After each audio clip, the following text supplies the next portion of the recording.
It's another public holiday, and Dnipro synagogue is packed. In the Orthodox Jewish tradition, fragments of scripture are worn in boxes on the head and arm to remind them to love God with their hearts and minds. Ukraine currently has the 5th largest Jewish community in Europe and the 10th largest in the world. They're building a huge new complex in our square mile. Its 7 towers will include a Holocaust museum, shops, restaurants, a banqueting hall, conference facilities and a 70-room hotel.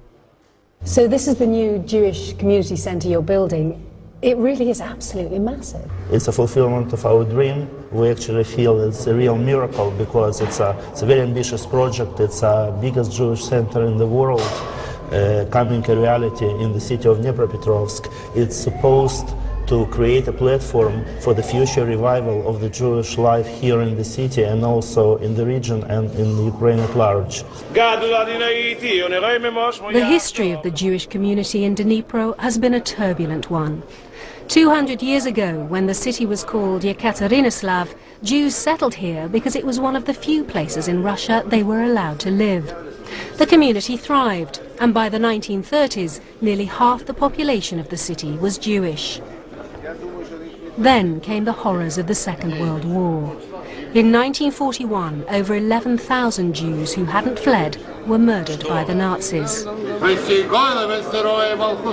This project will commemorate their lives, and it's hoped finally lay to rest the anti-Semitism of Soviet times.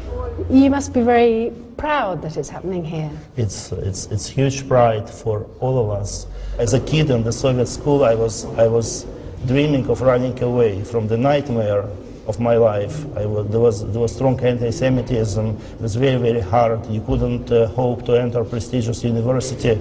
So you grow up and you even develop, I speak for myself, an inferiority complex. And that's why now when I tell my children the stories, they don't understand me. They don't believe me because they enjoy full freedom. So they can't even imagine how life was like some 18, 20 years ago.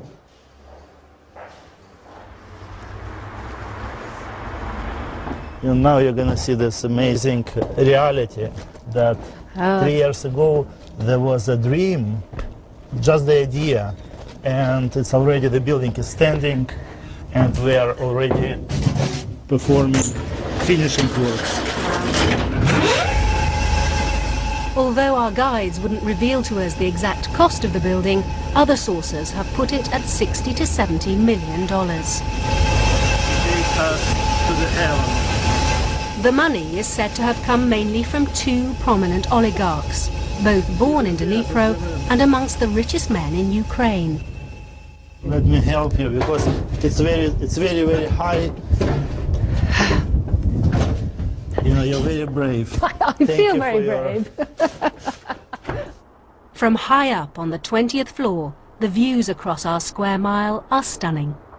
We're standing on the roof of the biggest Jewish center in the world. We look around and we see all over whole history of Dnipropetrovsk, and some buildings are actually from the time of Yekaterinoslav, which is the original name of the city.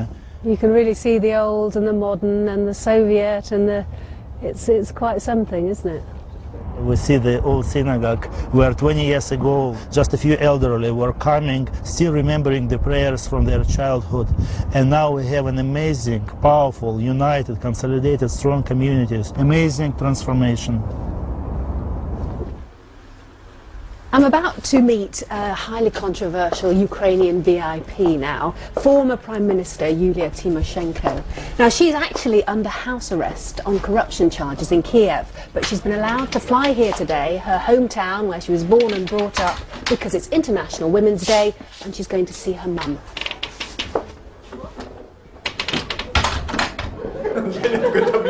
Like VIPs the world over, timekeeping isn't Ms. Tymoshenko's strong point, but at least the delay gives her anxious supporters time to practice their bouquet giving. If every woman in Ukraine deserves an armful of flowers on International Women's Day, then clearly an ex-Prime Minister merits the entire contents of a florist shop.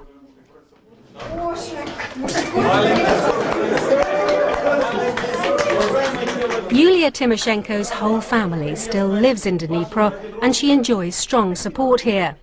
I was fascinated to see firsthand the charisma radiated by this tiny, immaculate, ultra-feminine political powerhouse in this traditionally macho society. It's reassuring to know that even former prime ministers can't escape being fussed over by their aunties when they come home. I was curious to know how she felt about her time in office. You had the opportunity to make a difference for your country at a very important stage. Looking back now, do you feel you made the most of that? Двічі, знаходячись на посту прем'єр-міністра, так склалися політичні обставини в Україні в реальній опозиції до об'єднання тіньової економіки, тіньових великих олігархічних структур з владою, з президентською владою. Я, як могла, протидіяла цьому. What about your future? How do you see that panning out? Я думаю, що такої перевірки ще жоден прем'єр-міністр не проходив. І, власне кажучи, їх перевірка – це є повна реабілітація для мене. І це говорить про те, що у України все ж таки є майбутнє без корупції, без тіньової економіки і без злочинів політиків. Deep under our square mile is the Dnipro Metro, which has the unhappy distinction of being the shortest metro in the world, and not by design. It's become a symbol here of broken political promises in an area which spawned the careers of ex-presidents Brezhnev, Kuchma and Prime Minister Tymoshenko. I'm off to meet a local journalist to find out a bit more.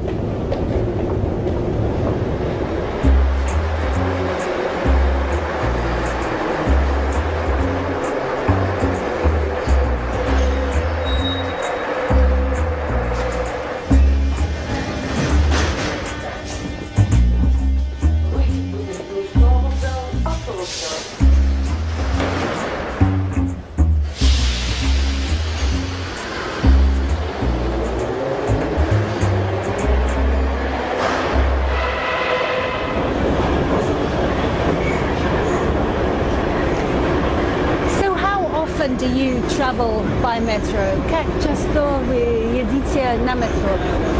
За 15 лет со дня открытия пользовалась метро 3 раза. Почему? Потому что оно ведет от рабочего района в центр, на вокзал, и без надобности мне посещать этот рабочий район. И почему метро самое короткое здесь? Нам все обещают перед каждыми выборами открыть новую линию. Вот последнее обещание в 2015 году обещают открыть линию до исторического музея. А у нас как раз на этот год назначены очередные президентские выборы.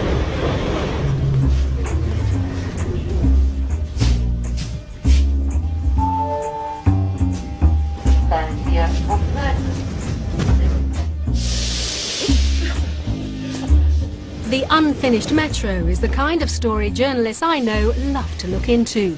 But in some parts of the world, investigative journalism is becoming increasingly dangerous. What's it like being a journalist in Ukraine today? Журналист подвергается многим рискам. Очень нет культуры того, что многие не воспринимают журналистскую критику, и бизнесмены, и политики. Они считают в порядке вещей позвонить журналисту с угрозами, либо позвонить редактору с требованием прекратить публиковать материалы этого журналиста. И такие журналисты часто оказываются без работы. Ukraine has fallen dramatically on the Press Freedom Index in the last year. Many media companies here are controlled by oligarchs, and the freedom of the press is causing increasing concern.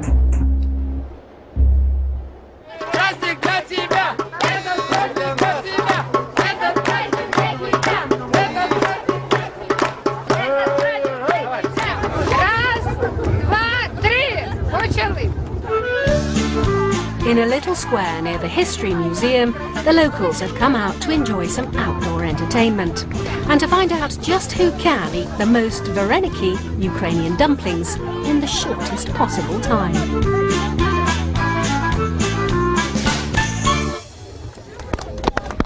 So I'm here at the Maslena Festival, which is the kind of pancake week here. It's before the fast starts tomorrow. It used to be a religious festival, but it was banned in Soviet times, but now it's back again. I'm here with Tim, who's an expert on Ukrainian culture, and he's going to tell me everything about it. So what's going on here, Tim? Це прадавнє язичницьке українське свято, свято Масляної, проводи зими. Сьогодні останній день Масляного тижня, коли ми прощаємось з зимою і переходимо в новий рік, в рік тепла, весни. З чим вас вітаємо? З Новим роком! Happy New Year!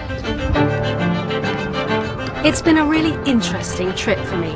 A peek into Dniepro's Soviet past at Yuzmash, and then a glimpse of the city's future at the Jewish Centre.